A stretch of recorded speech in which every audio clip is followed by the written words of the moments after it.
Another exciting review of The Psychology of Money by Morgan Housel. And today we're going to be looking at chapter 16. By the way, we're almost at the end of this wonderful book. Chapter 16 is titled You and Me. Beware taking financial cues from people playing a different game than you are. You know yourself, you know the financial games you are playing, you know how much you earn, you know how much you can, spare on clothes, on shoes, you know how much you can afford for house rent, cars, and all of these things. So the essence of this is not to copy anybody. There's an adage in Yoruba that says, Kama fia gwala go shishe. That means that look at your own watch. Don't judge your own life based on somebody else's timing, right? Because our timings are different as much as our financial levels, priorities, knowledge, interest, preferences are different, all right? The author made it known here that the implosion of the dot-com bubble in the early 2000s reduced household wealth by $6.2 trillion, right? The dot-com bubble was a kind of investment, like stocks investment then, which crashed, and it left so many people in ruins. So many households were taken aback by the effects of this. But what actually led to this? The common answer is that people are greedy. And greed is an indelible part of our human nature. A typical human being is greedy. And that is the truth. Once you give them something, they want more, right? We always want more. Human wants are insatiable. Once you tell yourself, let me go for that business, let me strike that deal, the deal comes true, you immediately want another one, or you are immediately unhappy about the profits that you're getting from that deal that you once looked forward to, and you're wishing, I wish I got double, and all of that. So as human beings, we have to be crazy. We have to be, sorry, not crazy.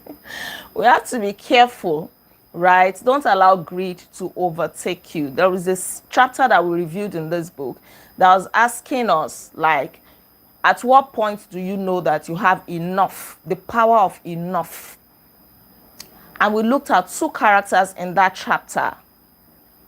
One is Gupta. I can't remember the other person's name. They were so rich, very rich. In fact, they were described like crazily rich.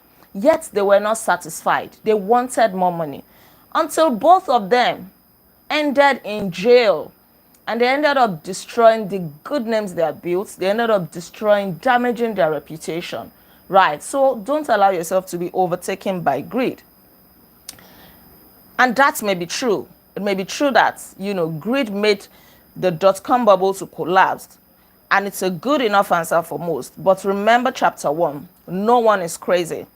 Right? People make financial decisions they regret. And they often do so with scarce information and without logic. There are times we put our money into some investments just because we are so eager, so excited about it. We don't even do our due diligence just because somebody said it is good. We immediately want to go for it. You have to sit yourself down. This is not to say that you drag your feet and delay until you miss that opportunity, because it may actually be a good opportunity for you. But take your time to quickly think about it. Do your searches, do your research, get more information, and decide if it suits your preferences, if it suits your lifestyle, your pocket, your budget, and all of that. Decide. But don't run with the little information that you have that business is good. We have seen so many people who just put their hard-earned money into a business just because everybody is doing it. I remember in Nigeria when people started selling sachet water. Everybody was going into that business, even those that would not even get NAFDAC registration number. NAFDAC is the body in charge of regulating the market for anything that is consumable, to make sure that it is hygienic and it meets all of these standards, health standards, right? So a lot of people jumped into sachet water, they were producing it, and before we know it, many of them fizzled out Many of them ran at a loss. Many of them, they are nowhere to be found today. So don't be so quick. The fact that somebody is doing it, it's working for the person, does not mean that you also should do it. The same thing with investment. Person invested in stocks and they made it. Do you understand what they did? There's a very good example here about investors, short-term investors, right? Who just want to trade in a day. They buy stocks in the morning or shares in the morning. They sell in the afternoon. But you who do not know the kind of game that they are playing, you also want to copy them.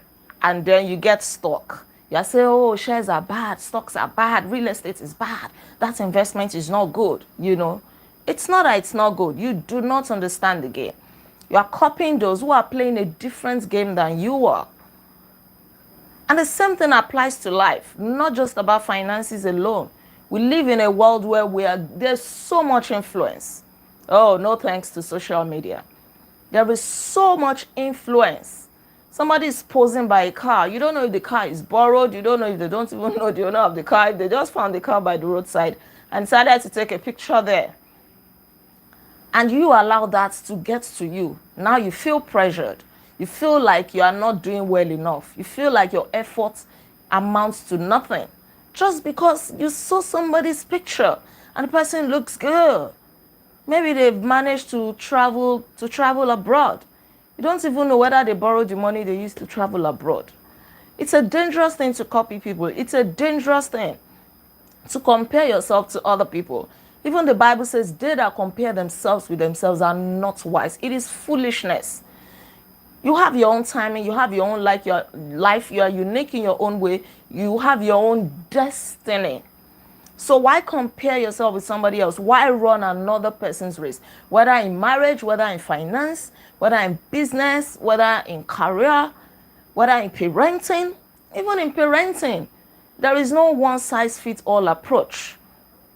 My style of parenting may be different from your style based on the kind of children I have, their personalities and all of that. And my own personality as well.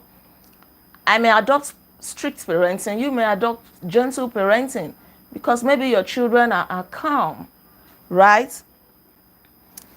So, what are we saying tonight? Don't run another person's race. Everybody is playing by a different game. I know this is more about finances, but we can apply it to different areas of our lives. Don't compare yourself to those who are playing a different game than you. There are so many people who have lost their money just because somebody told them, oh, come and invest, come and buy shares into this company. They don't know that the person really understands this buying and selling of shares, of stocks and everything. And you buy into it. There's a case here, there's an example here of, some people buying $60 shares in the morning and selling in the evening at a very good price. They are short-term investors. They know how they can quickly sell off to make their money and make profit. But you are a long-term investor. You prefer to buy into something, watch it appreciate for a while, and then sell it off or cash out, In real estate too, there are some people who like to flip. They flip houses. Once they buy a house today, they are selling it off next month. They make their money. But you don't play that kind of game. You like to buy your land or your house, leave it there, let it appreciate, or you rent it out and be getting your little money. You don't have a strong threshold for risk. Now you're comparing yourself you're comparing yourself to those who have a high risk appetite. You're going to have sleepless nights, right? In life, understand your path, understand your uniqueness, understand your giftings, understand your ability, right? And play by that game. Follow your destiny. Stick to what God wants you to be doing part-time. There's so many people who are in the wrong career today just because they try to play by another person's game. Oh, somebody said it's lucrative to become a medical doctor. Now they become a medical doctor. They hate it, right? There's also another example here, and I like this part. It says, being swayed by people playing a different game can also throw off how you think you're supposed to spend your money. So it's not just about an investment alone. Even how you spend your money, there is so much consumer spending, particularly in developed countries. Everybody goes to the mall, they buy and buy. You see people carrying their own shopping cart. It's full of groceries and different kinds of things. You know, this can drive us socially. It can really influence us, whether strongly or subtly. In a very subtle way, you get influenced. You begin to admire them. You begin to wish you were them. You don't know, maybe they have a large family. You don't know, maybe they are trying to organize a party.